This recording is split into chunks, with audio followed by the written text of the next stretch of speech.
اب ہم آتے ہیں کتاب مسلم کی طرف. اکتا تو نہیں رہے؟ کیوں جی؟ کتاب مسلم، امام مسلم نے جو کتاب لکھی ہے بڑی قیمتی کتاب ہے. قرآن حکیم کے بعد سب سے صحیح ترین کتاب ہے صحیح بخاری، اور صحیح بخاری کے بعد صحیح ترین کتاب دنیا میں اگر کوئی موجود ہے تو وہ صحیح مسلم ہے. صحیح مسلم کا نام شاید پہلے کبھی آپ نے نہ سنا ہو. صحیح مسلم ہی سنا نا جی؟ آئیے پورا نام سن کے اپنی آنکھیں ٹھنڈی کیجئے، دلوں کو جلا بخشیے.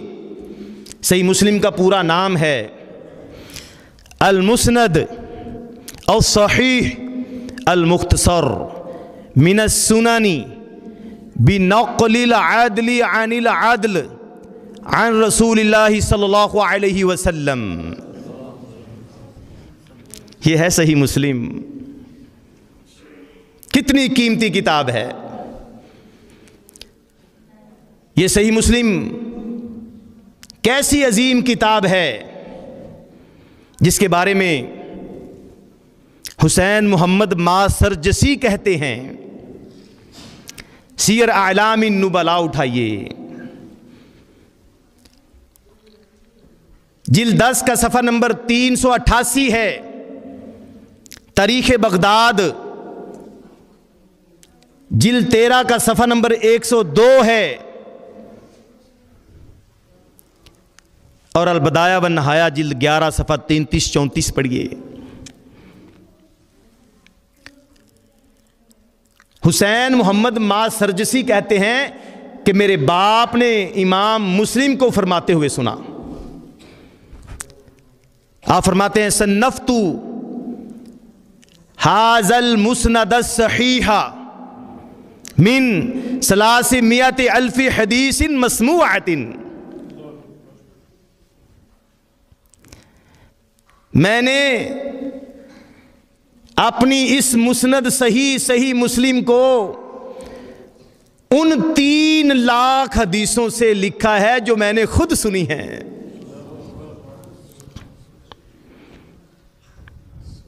اتنی قیمتی کتاب صحیح مسلم. احمد بن سلمہ جو امام مسلم کے ملازم بھی تھے، یہ احمد بن سلمہ کہتے ہیں، سیر اعلام النبلاء اٹھائیے، جلد 10 کا صفحہ نمبر 387 پڑھیے. آپ فرماتے ہیں کنتو مع مسلمین فی تعلیف صحیحہ. جب امام مسلم اپنی صحیح مسلم کو لکھ رہے تھے اس وقت میں امام مسلم کے ساتھ تھا.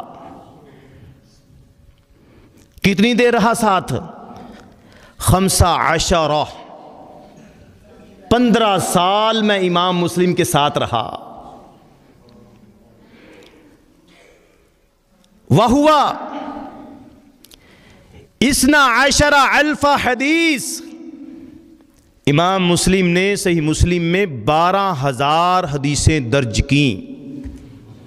امام ذہبی فرماتے ہیں یعنی بالتکرار، تکرار کے ساتھ. یعنی جب امام مسلم کہتے ہیں حدثنا قتیبۃ واخبرنا ابن رمح، اس سے مراد یہ ہوتی ہے کہ امام مسلم ان سے 2 حدیثیں مراد لے رہے ہیں. بغیر تکرار کے مسلم کی حدیثوں کی تعداد ہے 3033، اور تکرار کے ساتھ صحیح مسلم کی حدیثوں کی تعداد ہے 7563. اور نووی نے شرح نووی جلد 1 کے صفحہ 24 پہ لکھا ہے، احمد بن سلمہ کہتے ہیں میں ابو زرع رازی کے پاس بیٹھا تھا، مسلم نے سلام کیا، بیٹھ کے مذاکرہ حدیث کر کے جانے لگے، تو میں نے امام ابو زرع کو کہا یہ وہ مسلم ہیں جنہوں نے اپنی کتاب میں 4000 حدیثیں بغیر تکرار کے جمع کی ہیں۔ امام ابو زرع کہتے ہیں بھی دوسری صحیح حدیثیں کیوں چھوڑ دیں؟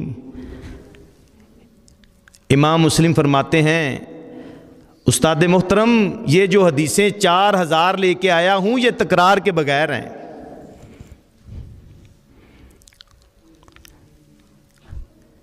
امام مسلم رحمہ اللہ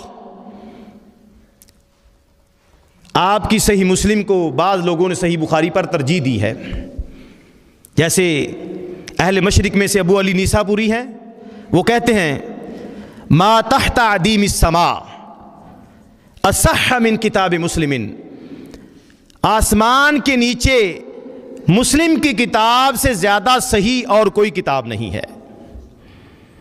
اور بعض اہل مغاربہ نے بھی، مغرب والوں نے بھی صحیح مسلم کو بخاری پر ترجیح دی ہے، لیکن صحیح بات یہ ہے کہ ابو علی نیسابوری کا یہ کہنا اس سے یہ ثابت نہیں ہوتا کہ مسلم بخاری سے افضل ہو گئی ہے۔ انہوں نے تو یہ کہا ہے کہ زمین میں سب سے صحیح ترین کتاب مسلم ہے، اس میں بخاری کی نفی نہیں کی۔ یہ نہیں کہا کہ مسلم بخاری سے صحیح ترین ہے۔ اور جن لوگوں نے صحیح مسلم کو بخاری پر فوقیت دی ہے انہوں نے مسلم کی حسن ترتیب کی وجہ سے، وگرنہ صحیح یہ ہے کہ صحیح بخاری ہی صحیح مسلم پر فائق کتاب ہے۔ اس کی کئی وجوہ ہیں، میں 3 آپ کے سامنے رکھتا ہوں۔ الترجیح، صحیح بخاری کو صحیح مسلم پر ترجیح دینے کے لیے میں آپ کے سامنے پہلی بات رکھتا ہوں، الترجیح باعتبار الاتصال واللقاء، اتصال سند اور لقاء کی شرط کے ساتھ بخاری مسلم پر فائق ہے۔ کیوں؟ امام بخاری نے یہ شرط لگائی ہے جس سے حدیث لی جائے گی، حدیث بیان جس سے کرتا ہے اس سے اس کی زندگی میں کم از کم 1 دفعہ ملاقات ثابت ہو، یہ بخاری کی شرط ہے۔ جبکہ امام مسلم کیا کہتے ہیں؟ آپ فرماتے ہیں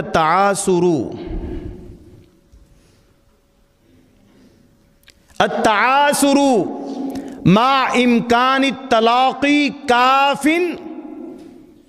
فی ثبوت الادراک۔ امام مسلم کہتے ہیں کہ ثبوت حدیث کے لیے، ثبوت ادراک کے لیے ہم اثر ہونا ہی کافی ہے، ہم اثر ہونا ہی کافی ہے۔ اس اعتبار سے صحیح بخاری مسلم پر فائق ہے۔ نمبر 2، الترجیح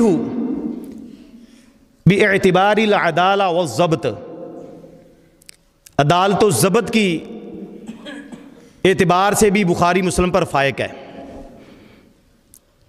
بخاری کے راوی مسلم کے راویوں سے زیادہ ضابط ہیں، زیادہ عادل ہیں۔ اور تیسری ترجیح، الترجیح باعتبار عدم العلت والشذوذ، صحیح بخاری میں علتیں اور شذوذ مسلم سے بہت کم ہیں۔ یہ ایک لمبی چوڑی بحث ہے، اس میں پڑھنا نہیں چاہتا۔ عدم علت اور شذوذ، عدم شذوذ، اس کی وجہ سے بھی بخاری مسلم پر فائق ہے۔ الغرض،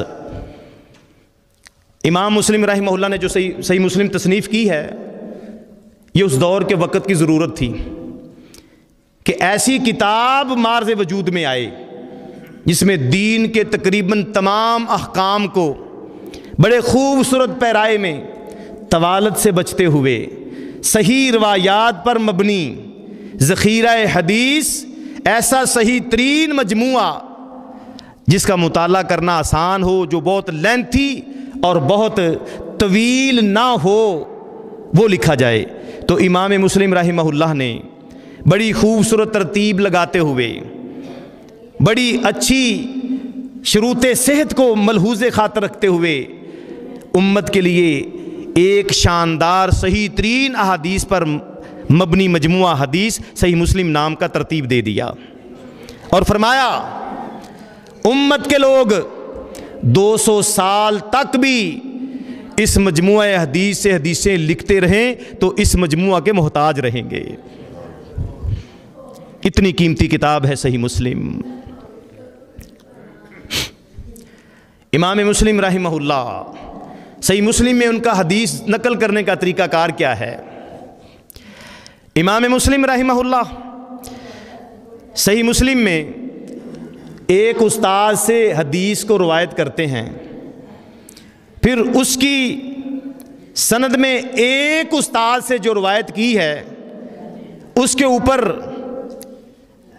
اپنے دوسرے استاد کی سند سے روایت کرتے ہیں، پھر اس استاد سے روایت کرنے والے جتنے راوی ہیں ان تمام راویوں کی روایات کو باسند ذکر کرتے ہیں، اور پھر اگر ایک حدیث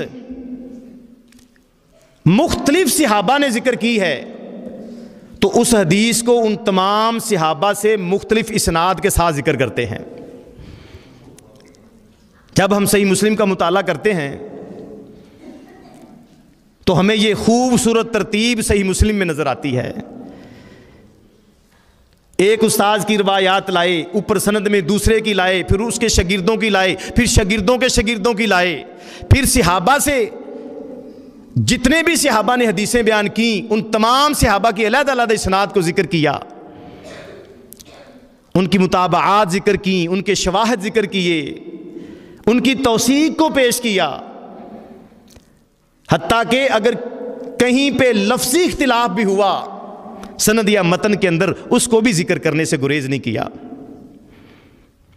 یہ ہے صحیح مسلم جو آپ کی بیٹیوں نے، آپ کی بہنوں نے شیخ محترم سے پڑھنی ہے. صحیح مسلم کو روایت کرنے والے دنیا میں مشرق کے اندر جو صحیح مسلم پڑھی جا رہی ہے اس کے راوی ہیں ابو اسحاق ابراہیم بن محمد بن سفیان عن مسلم، اور مغرب کے اندر جو صحیح مسلم پڑھی جاتی ہے اس کے راوی ہیں ابو محمد احمد بن علی القلانسی عن مسلم. قلانسی نے آخری 3 اجزاء جو ہیں ان کو روایت نہیں کیا. ایک طویل حدیث افق جو ہے وہ ابو سفیان عن مسلم کے طریق سے مروی ہے. تو یہ تو ہوگی صحیح مسلم کی سندیں. 2 سندوں کے ساتھ صحیح مسلم پوری دنیا کے اندر پڑھی جا رہی ہے. بہت سارے لوگوں نے صحیح مسلم کو سماع کیا ہے امام مسلم سے، لیکن اس وقت جو رائج ہیں وہ میں نے آپ کے سامنے ذکر کر دی ہیں. امام مسلم تمام علوم و فنون کے ماہر امام تھے. آپ نے 22 کتابیں لکھی ہیں. 22 کتابیں. المسند الکبیر علی الصحابہ او علی الرجال، الجامع الکبیر علی الابواب، کتاب العلل، کتاب اوہام المحدثین، کتاب التمجیز، کتاب المخضرمین، کتاب اولاد الصحابہ، کتاب طبقات تابعین، کتاب الاسماء. جو دعوت دینے والا نہ ہو اس بدعتی کی روایت کو قبول کریں گے، اور یہی راجح ہے. ابراہیم سیرفی شافعی علماء میں سے ہیں. بدعت کی طرف دعوت دینے والے بدعتی کی روایت قبول نہیں کی جائے گی. وہ کہتے ہیں اس پہ تو شفاف متفق ہیں، غیر دائی الی البدع کی روایت کو قبول کریں گے کہ نہیں کریں گے، اس میں پھر وہ اختلاف کرتے ہیں. تو امام نووی رحمہ اللہ فرماتے ہیں شرح نووی جلد 1 کے صفحہ 61 پہ آپ فرماتے ہیں کہ یہ قول، پہلے دونوں قول ہی سخت ضعیف ہے.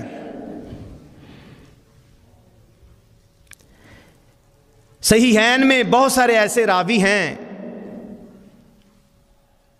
جو بدعتی ہیں لیکن بدعت کی طرف دعوت دینے والے نہیں ہیں. سلف و خلف محدثین نے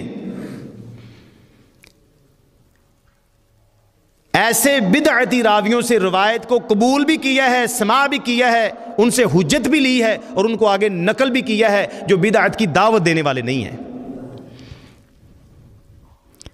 مطلب کیا نکلا کہ بدعت مفسقہ کرنے والے اس آدمی کی روایت کو قبول کریں گے جو اپنی بدعت کی طرف دعوت نہیں دیتا، جو دعوت دیتا ہے اس کی روایت کو قبول نہیں کیا جائے گا۔ جیسے شیعہ کا ایک فرقہ خطابیہ ہے، وہ اپنے اہل مذہب لوگوں کے لیے جھوٹی گواہی دینا جائز سمجھتا ہے، لیکن ان کی یہ بات درست نہیں ہے۔ آگے امام مسلم بن حجاج رحمہ اللہ اس پہ مزید دلیل پیش کرتے ہیں اپنے اس موقف پہ۔ آپ فرماتے ہیں وَالدَّلِيلُ عَلَىٰ أَنَّ الَّذِي قُلْنَا مِنْ هَذَا هُوَ اللَّازِمُ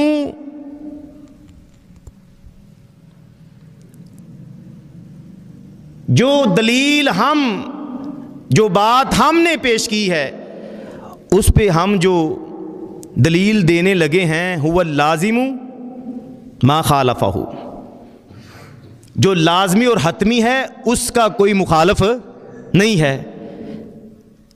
قول اللہ جل ذکرہ، وہ اللہ کا یہ فرمان ہے، یا ایھا الذین آمنوا ان جاءکم فاسق بنبأ فتبینوا، اے ایمان والو اگر تمہارے پاس کوئی فاسق کوئی خبر لے کے آئے تو پہلے تصدیق کر لیا کرو۔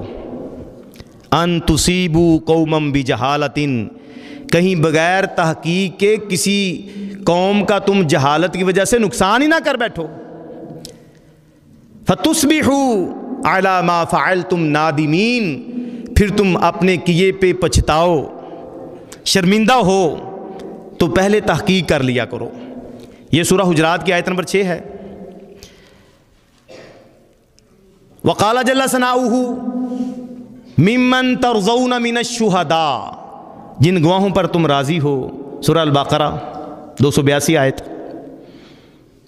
اور پھر سورہ طلاق کی وَأَشْهِدُوا ذَوَيْ عَدْلٍ مِّنْكُمْ، اور آپس میں 2 گواہ بنا لو، آپس میں سے 2 گواہ بنا لو۔ امام مسلم فرماتے ہیں یہ دلائل ذکر کرنے کے بعد، فَدَلَّ بِمَا ذَكَرْنَا مِنْ هَذِهِ الْآيَةِ، ہماری ذکر کردہ ان آیتوں میں دلیل ہے، کس بات کی دلیل ہے؟ اَنَّ خبر الفاسقی ساقطۃ غیر مقبول، کہ فاسق کی خبر ساقط ہے، وہ قبول نہیں کی جائے گی۔ اور آگے مزید فرماتے ہیں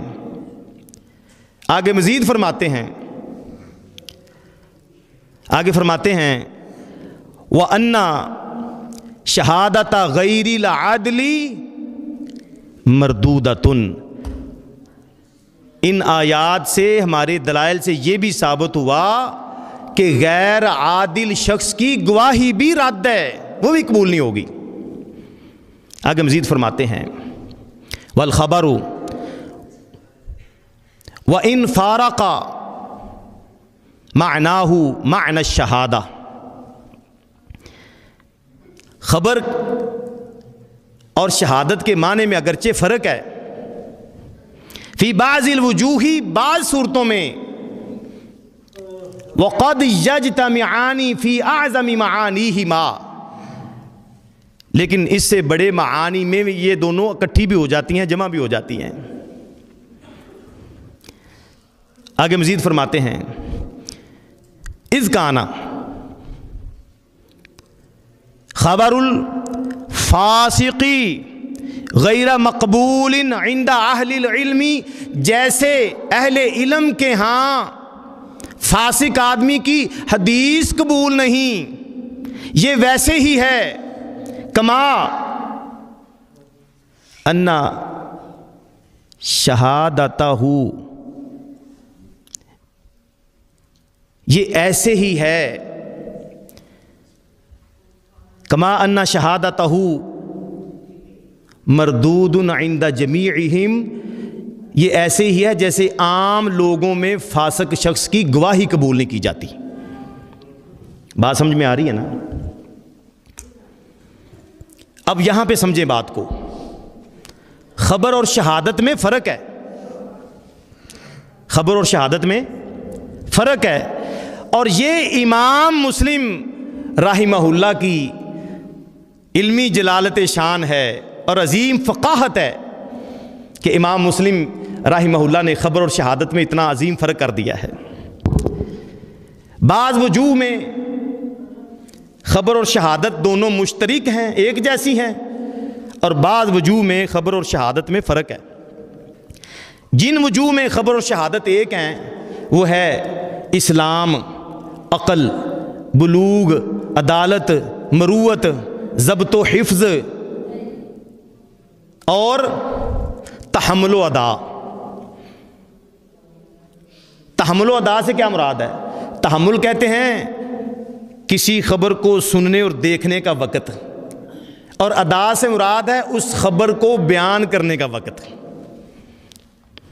سمجھا گی نا جی؟ ایسے ہی جس وقت کوئی بات دیکھی یا سنی اس کو کہتے ہیں تحمل، اور جب قاضی کے سامنے گواہی دے گا اس کو کہیں گے ادا۔ تو خبر اور شہادت میں یہ دونوں چیزیں کیا ہیں؟ مشترک ہیں۔ اور کچھ چیزوں میں، کچھ اوصاف میں خبر اور شہادت میں فرق ہے۔ وہ کون سے ہیں؟ حریت میں، آزادی میں، ذکوریت میں، عدد میں، تہمت میں، اور اصل کی موجودگی میں، فرع کی مقبولیت میں۔ اب سمجھیں، حدیث مرد فرد واحد سے بھی قابل قبول ہے، عورت سے بھی قابل قبول ہے حدیث، اور حدیث جو ہے وہ غلام کی بھی قابل قبول ہے اور آزاد کی بھی قابل قبول ہے۔ سمجھو نا؟ جبکہ شہادت میں یہ چیز نہیں ہے، شہادت میں اختلاف ہے۔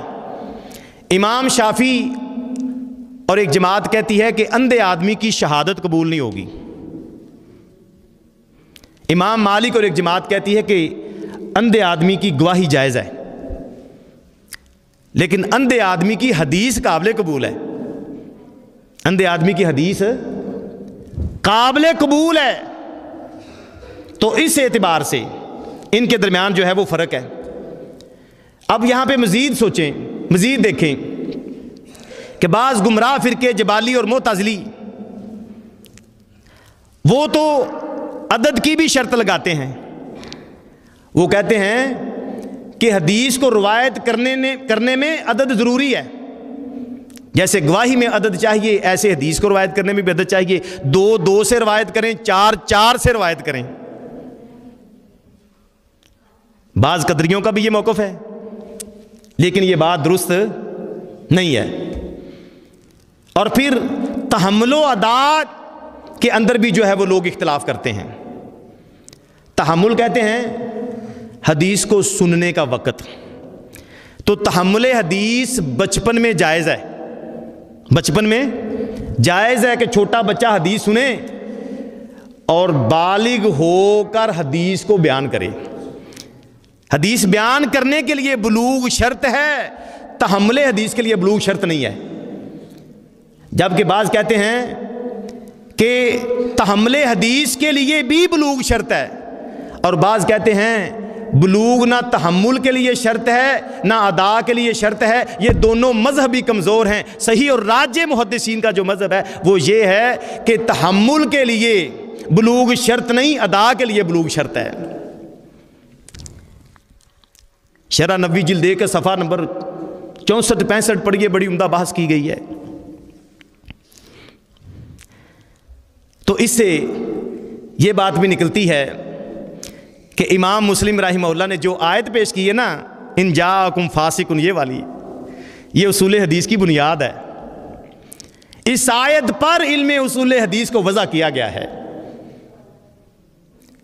اور محدثین نے، اور یہاں پہ یہ بھی یاد رکھیں کہ امت محمد کا ہی خاصہ ہے، اور محدثین نے اس علم کو بیان کرنے والے 1,00,000 راویوں کے مکمل حالات زندگی، ان کا عادل ہونا، ثقہ ہونا، ضعیف ہونا، حافظ اور غیر حافظ ہونا تک لکھ دیا ہے۔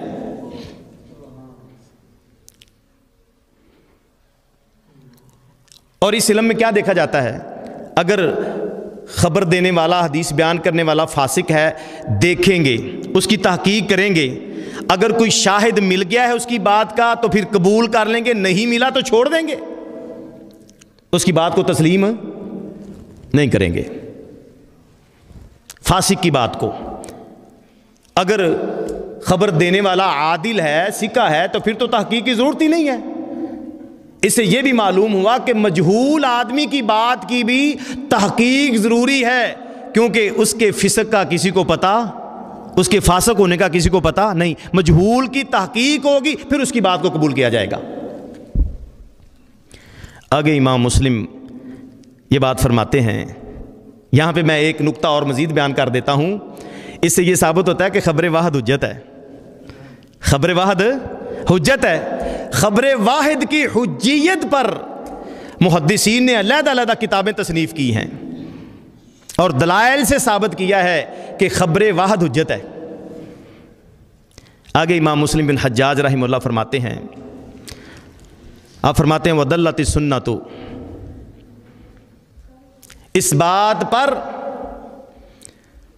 سنت بھی دلالت کرتی، کس بات پر؟ وَدَلَّتِ السُنَّةُ عَلَى نَفْيِ روایت المنکری من اخبارها کنحو دلالت القرآن علی نفی شہادت الفاسق، کہ قرآن کی جو دلیل ہے اس کے مطابق نبی صلی اللہ علیہ وسلم کی حدیث بھی دلیل ہے کہ فاسق و فاجر کی خبر کو قبول بغیر تحقیق کے نہیں کریں گے۔ آگے فرمایا وَهُوَ الْأَثَرُ الْمَشْهُورُ عن رسول اللہ صلی اللہ علیہ وسلم من حدث عنی بحدیث فَهُوَ يَرَى أَنَّهُ كَذِبٌ فَهُوَ أَحَدُ الْكَاذِبِينَ۔ نبی صلی اللہ علیہ وسلم کی حدیث ہے، جس نے مجھ سے کوئی ایسی بات بیان کی جس کو وہ جانتا ہے کہ جھوٹی ہے، وہ جھوٹوں میں سے ایک ہے، وہ جھوٹوں میں سے ایک ہے۔ پھر امام مسلم رحمہ اللہ اس حدیث کی سند کو لے کے آتے ہیں۔ سند کیا ہے؟ قال حدثنا ابو بکر بن ابی شیبہ قال حدثنا وکیع عن شعبہ عن الحاکم عن عبد الرحمن بن ابی لیلہ عن سمرۃ بن جندب وقال حدثنا ابو بکر بن ابی شیبہ قال حدثنا وکیع عن شعبہ وسفیان عن حبیب عن میمون بن ابی شبیب عن المغیرۃ بن شعبہ قال قال رسول اللہ صلی اللہ علیہ وسلم ذلک۔ اللہ اکبر۔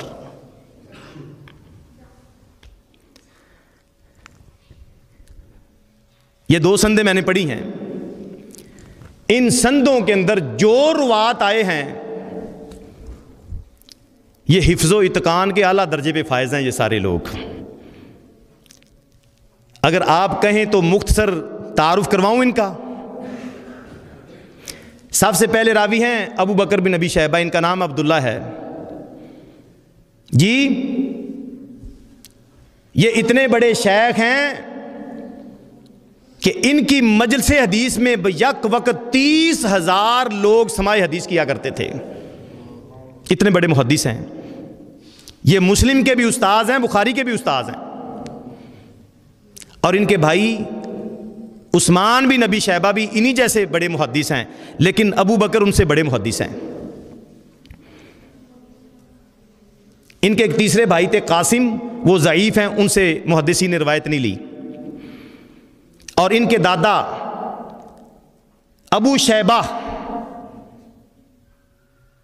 جن کا نام ابراہیم بن سفیان تھا، وہ واسط کے قاضی تھے اور ضعیف تھے، ان کے ضعف پر محدثین کا اجماع ہے۔ لیکن ان کے باپ جو محمد تھے نا، وہ فارس کے قاضی تھے اور ثقہ راوی تھے۔ یحییٰ بن معین جیسے محدثین نے ان کو ثقہ قرار دیا ہے اور ان کی ثقاہت پر اتفاق ہے۔ یہ ابو بکر بن ابی شیبہ 10ویں طبقے کے راوی ہیں، کوفے کے رہنے والے ہیں، سن 159 ہجری میں کوفہ میں ہی پیدا ہوئے تھے اور سن 235 ہجری میں کوفہ میں ہی فوت ہوئے ہیں۔ ان کے تفصیلی حالات کو پڑھنے کے لیے آپ اٹھائیے الکاشف امام ذہبی کی کتاب، اس کی جلد 1 کا صفحہ 592، تقریب التہذیب صفحہ 540، تہذیب التہذیب جلد 2 صفحہ 419، الثقات ابن حبان کی جلد 8 صفحہ 358، الجرح والتعدیل جلد 5 صفحہ 160 اور دیگر کتب رجال۔ دوسرے راوی ہیں وکی بن جراح رؤاسی اصبہانی، یہ آپ کا نسب ہے۔ وکی بن جراح آپ کا نام ہے، ابو سفیان آپ کی کنیت ہے۔ آپ 127، 28 یا 29 ہجری کو پیدا ہوئے ہیں اور 196، 97 یا 98 ہجری کو فوت ہوئے ہیں۔ آپ 9ویں طبقے کے راوی ہیں اور عند المحدثین ثقہ راوی ہیں۔ آپ کے تفصیلی حالات پڑھنے کے لیے طبقات ابن سعد جلد 8 صفحہ 517 اور تقریب التہذیب 1037، تہذیب التہذیب جلد 4 صفحہ 311، الجرح والتعدیل جلد 9 صفحہ 37، تاریخ بغداد جلد 15 صفحہ 647 اور تاریخ اسلام امام ذہبی جلد 4 صفحہ 1230۔ تیسرے راوی ہیں شعبہ بن حجاج العتقی الازدی، یہ 7ویں طبقہ کے راوی ہیں اور ثقہ راوی ہیں۔ ان کی ولادت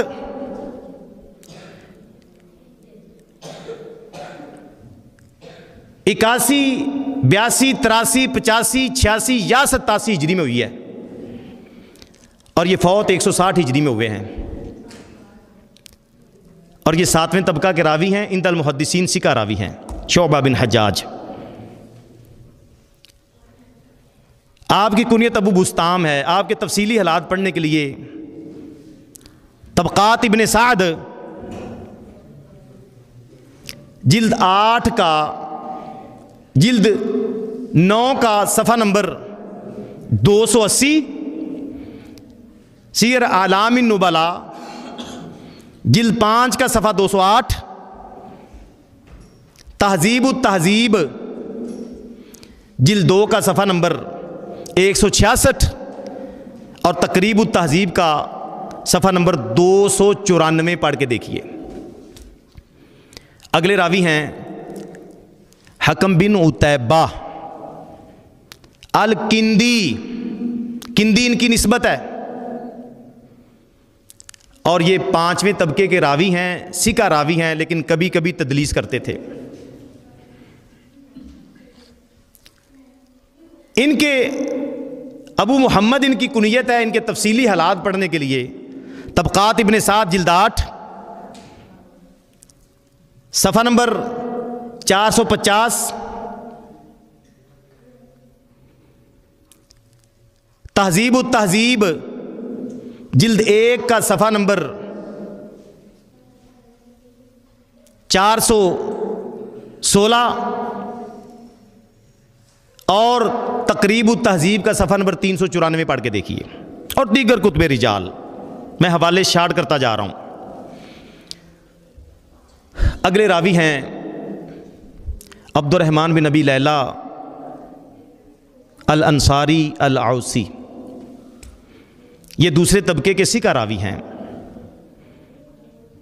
ان کی کنیت ابو عیسیٰ ہے۔ ان کی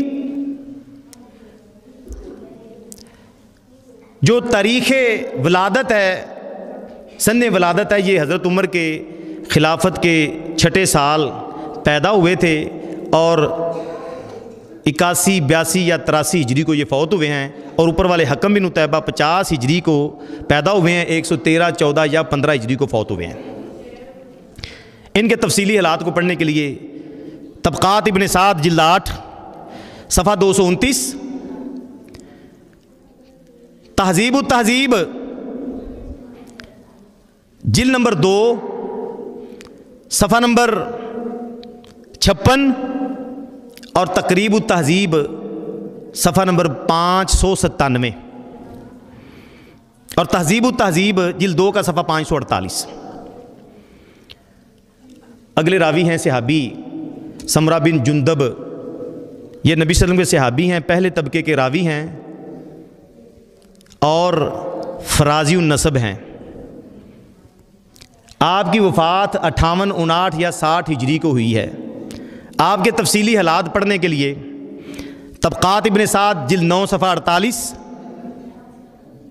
تہذیب التہذیب جلد 2 صفحہ 56، تقریب التہذیب صفحہ 436، اور سیر اعلام النبلاء جلد 3 صفحہ 183، اور دیگر کتب رجال۔ ان کے بعد ہیں سفیان بن سعید بن مسروق ثوری رحمہ اللہ۔ آپ ثوری کوفی ہیں، آپ کا نسب ثوری ہے۔ ابو عبداللہ آپ کی کنیت ہے، ثقہ راوی ہیں، کبھی کبھی تدلیس بھی کرتے تھے۔ آپ کی سن ولادت جو ہے وہ 91 92 یا 93 ہجری ہے، اور آپ کا جو سن وفات ہے وہ 161 یا 162 ہجری ہے۔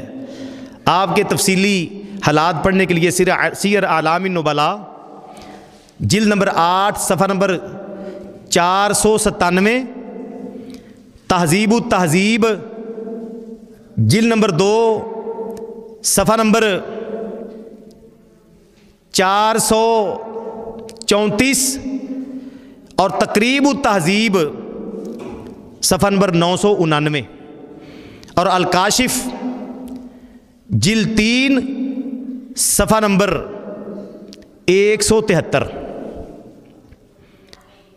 اور ان کے بعد ہیں راوی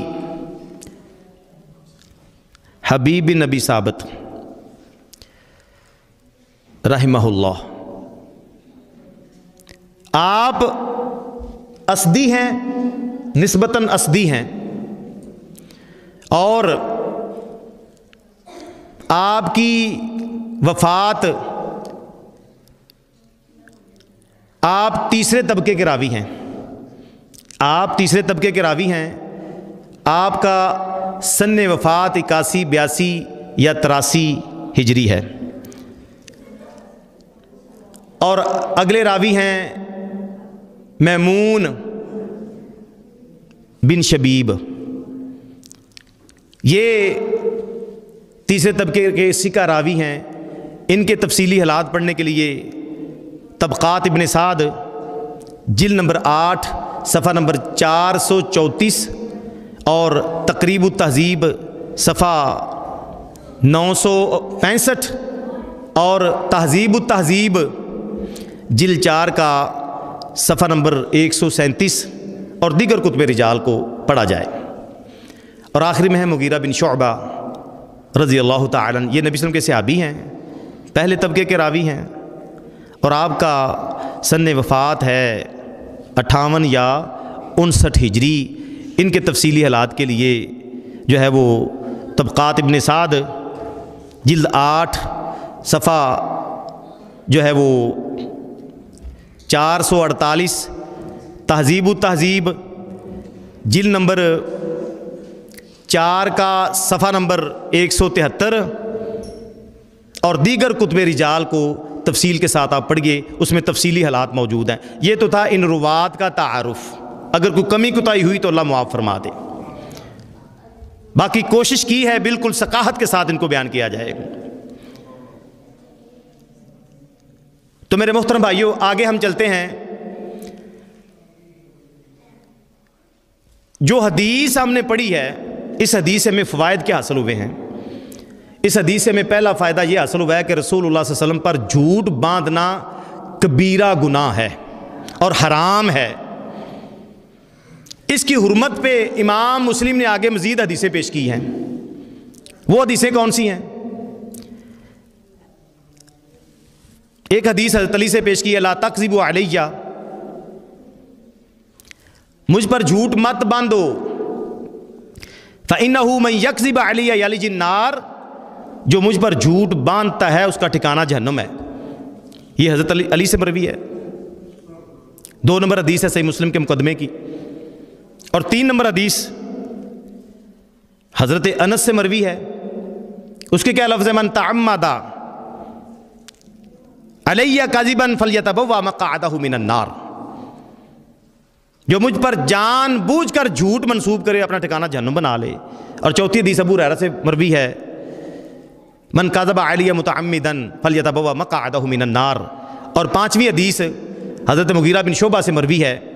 اس کے لفظ یہ ہیں کہ مجھ پر جو تم الکذب علیہ لیس کاذب علی احد،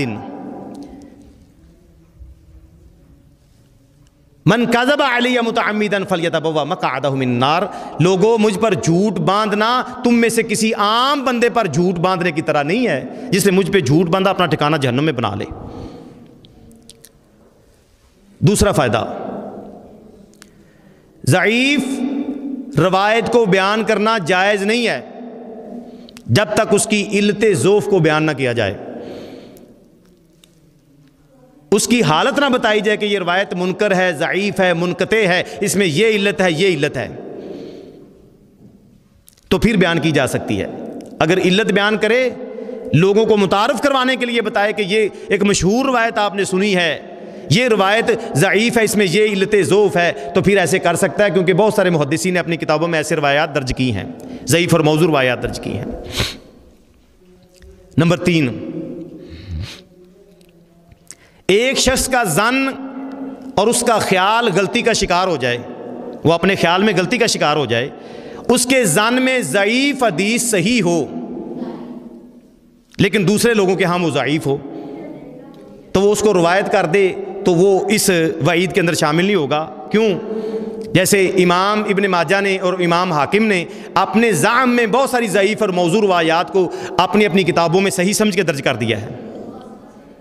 چوتھا فائدہ یہ ثابت ہوا کہ ہر طرح کی ضعیف روایت بیان کرنی جائز نہیں ہے، چاہے وہ فضائل اعمال میں ہو، چاہے ترغیب و ترہیب میں ہو، چاہے مواعظ میں ہو، چاہے احکام میں ہو، اس کا بیان کرنا درست نہیں ہے. اہل سنت کے ہاں جھوٹ کسے کہتے ہیں؟ اہل سنت کے ہاں جھوٹ کا مطلب یہ ہے کہ غیر موقع بات کو نقل کر دینا، بے موقع بات کو، غیر موقع بات کو نقل کر دینا، عمدن ہو یا سہون ہو. اب یہاں پہ معتزلہ کہتے ہیں کہ عمدن ہو تو جھوٹ ہے، سہون ہو تو جھوٹ نہیں ہے، جبکہ جب ہم غور کرتے ہیں تو جھوٹ بندہ جان بوجھ کے بھی بولتا ہے اور بھول کے بھی جھوٹ بول جاتا ہے. سمجھو نا جی؟ تو نبی صلی اللہ علیہ وسلم نے لفظ من تعمد علیہ اور من کذب علیہ متعمدن، لفظ عمد کو بھی ذکر کیا ہے اور لفظ کذب کو بھی ذکر کیا ہے. اور لفظ عمد یہ مقید ہے، کذب جو ہے یہ مطلق ہے. ٹھیک ہے نا؟ تو اس اعتبار سے یہ پتہ چلتا ہے جو جان بوجھ کے جھوٹ بولے گا وہ اس وعید کے زمرے میں آئے گا. بھول چوک اس امت کو معاف ہے، جو بھول کے اور غلطی خطا سے بولے گا وہ اس کے زمرے میں نہیں آئے گا.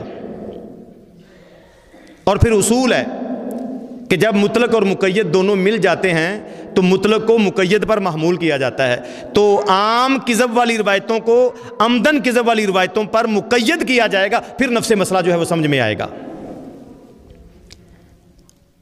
نبی صلی اللہ علیہ وسلم کی طرف جھوٹی روایت کو منسوب کرنا, ایک شخص نبی صلی اللہ علیہ وسلم پر جان بوجھ کے جھوٹ باندھ دیتا ہے تو محدثین نے یہ اصول بیان کیا ہے کہ اس کی روایت کبھی قبول نہیں ہوگی. یہ آخری باتیں ہیں, بس میں ختم کر رہا ہوں, توجہ کریں ذرا. اس کی روایت کبھی بھی قبول نہیں کی جائے گی, توبہ بھی کر لے اس کی توبہ قابل قبول نہیں ہے. یہ موقف رکھنے والے امام احمد ہیں, امام حمیدی ہیں اور ابراہیم سیرفی ہیں شوافے میں سے. اس کی روایت کبھی بھی قبول نہیں ہوگی, وہ ہمیشہ ہمیشہ کے لیے مجروح اور متروک ہو گیا.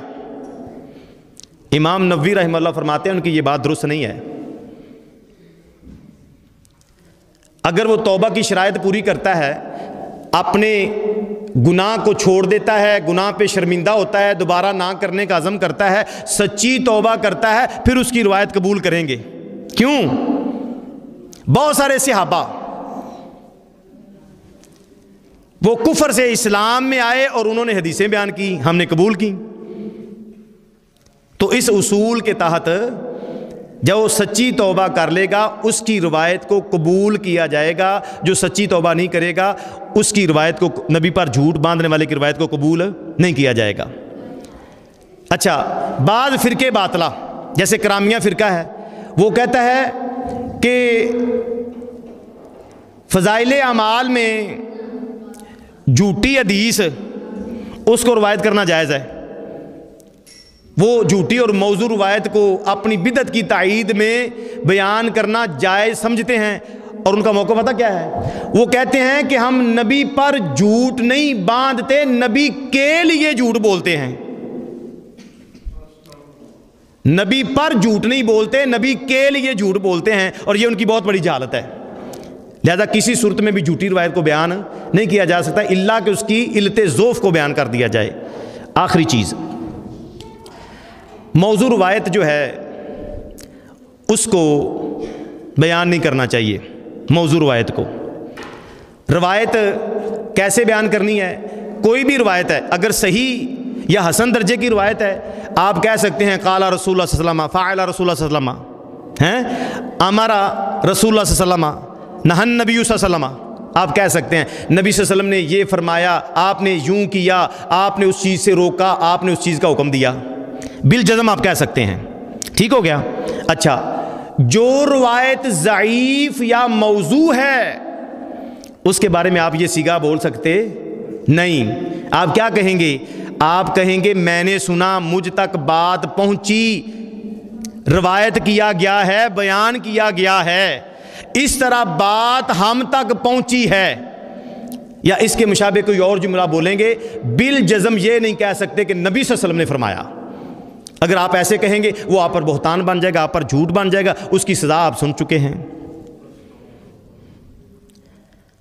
آخر میں امام نووی رحمہ اللہ کا بہت پیارا جملہ شرح نبوی جلد 1 صفحہ 65 سے میں ذکر کرتا ہوں.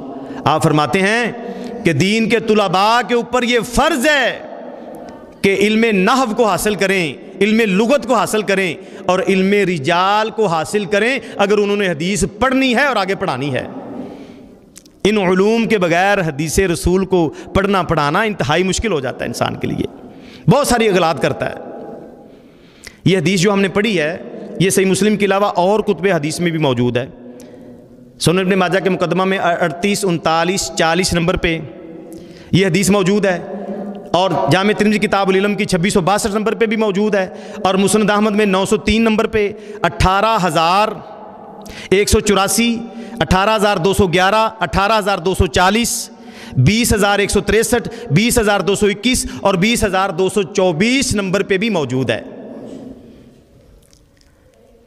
میرے محترم بھائیوں اور میری بہنوں, میری بیٹیوں, یہ صحیح مسلم کے مقدمے کی پہلی حدیث تھی جس کا پورا متن اللہ کی رحمت سے میں نے آپ کے سامنے بات ترجمہ پڑھا ہے, اور اس کا مفہوم, اس سے اخذ ہونے والے مسائل میں نے آپ کے سامنے بیان کر دیے ہیں. اللہ رب العزت اگر بیان میں مجھ طالب علم سے کوئی کمی کوتاہی, غلطی کوتاہی ہوگی ہے تو اللہ رب العزت درگزر فرمائیں. غلطیوں کوتاہیوں سے تو صرف اللہ رب العزت کی ذات ہی پاک اور منزہ ہے۔ جو میں نے بیان کیا ہے اللہ رب العزت اس کو ہمارے لیے فائدہ مند بنائے اور تا دیر ہم سے دین کا کام لے لے اور خلوص کے ساتھ ہمیں قرآن و حدیث کی خدمت کے لیے پسند فرما لے۔ اللہ جب تک ہمیں زندہ رکھے، اسلام پہ رکھے، جب موت دے شہادت اور ایمان والی موت نصیب فرمائے، ہمارے بیماروں کو اللہ شفائے کاملہ عاجلہ عطا فرمائے، ہمارے فوت شدگان کو اللہ جنت الفردوس میں جگہ نصیب فرمائے، جن لوگوں نے اللہ کا یہ اتنا بڑا گھر تعمیر کیا ہے اللہ ان کو جزائے خیر عطا فرمائے، اور میرے شیخ ابن بشیر الحسینوی حافظہ اللہ کی محنتوں کو اللہ قبول فرمائے۔ ان کی بیٹی اور بھانجی نے قرآن پاک حفظ کیا ہے، اللہ ان بچیوں کو نیک اور صالح بنائے، اور جو بچیاں ان سے پڑھ رہی ہیں صحیح مسلم انہوں نے پڑھنی ہے، اللہ ان بچیوں کی شرح صدر فرمائے، اور جتنی بچیاں پڑھ کے فارغ ہو گئی ہیں اللہ تعالیٰ ان کو اپنے خاندان کے لیے باوجاہت بنائے اور خاندان کی عزت کا باعث بنائے، اور شیخ صاحب سے اللہ تا دیر دین کا کام لے، ان کو حاسدوں کے حسد سے، مبغضین کے بغض سے اور شریروں کے شر سے اللہ محفوظ و معمور رکھے، اور ان کو نیکی، ایمان اور صحت اور تقوی والی لمبی عمر عطا فرمائے، اور ان کی علمی ضروریات کو پورا کرنے کے لیے اللہ اپنے غیبی خزانے سے ان کی مدد فرمائے۔ آپ سب بیٹھے رہے، آپ کا اللہ ایک ایک لمحہ بیٹھنا قبول فرمائے، اور میرے سفر و حضر کے ساتھی میرے بھائی محمد اکرم مجاہد صاحب تشریف لائے ہیں، اللہ ان کو صحت دے، ان کی رزق مال جان میں برکت دے، ان کی بیٹیوں کو اللہ نیک بنائے، آپ سب کی اولادوں کو اور ہماری اولادوں کو اللہ رب العزت نیک اور صالح بنائے۔ وآخر دعوانا ان الحمد للہ رب العالمین، سبحانک اللہم وبحمدک اشہد ان لا الہ الا انت استغفرک واتوب الیک۔ السلام علیکم ورحمۃ اللہ وبرکاتہ۔